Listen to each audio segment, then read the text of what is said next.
The number one question I get when people see my vehicles is how I imported them. So in this video, I'll give you guys a breakdown. The Supra was the first car that I imported, and the process for that one was a little bit different than the others. I purchased the car while stationed overseas in Okinawa, Japan through an auction broker. Once my tour of duty was finished there, I dropped the vehicle off at the Vehicle Processing Center there in Okinawa. Service members who are stationed overseas generally have one vehicle shipment allotted from one duty station to another or to their home of record if their time in service is complete. In order to take advantage of this, the car has to be fully federally legal, which in the case of JDM cars means that they have to be 25 years old. After dropping the vehicle off at the port, you select from one of their many vehicle processing centers in the US, the closest of which for me was in Dallas. It took about 3 to 4 months for the vehicle to be shipped from there, and the best part about this method is that there's no out-of-pocket cost to you as the service member for shipping the vehicle.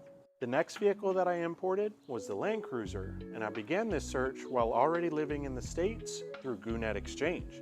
The regular Goonet is essentially the equivalent of a Auto Trader or Car Gurus in Japan. It's basically a network of dealership inventories. Goonet Exchange is their subsidiary, and they take that information from Goonet, translate it into English for their website, and act as the broker between you, the buyer, and the Japanese dealer. After going on their website, once you find the vehicle that you're interested in, depending on your browser settings, it may even give you a finalized shipping price from some of their preset ports.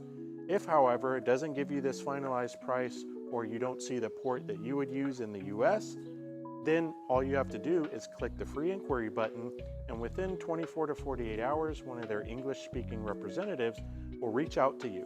Once you decide to move forward with the purchase, you have to pay for the entire vehicle price plus the shipping in full. This can be done via credit card, debit card, or wire transfer. From this point, they begin scheduling the shipping.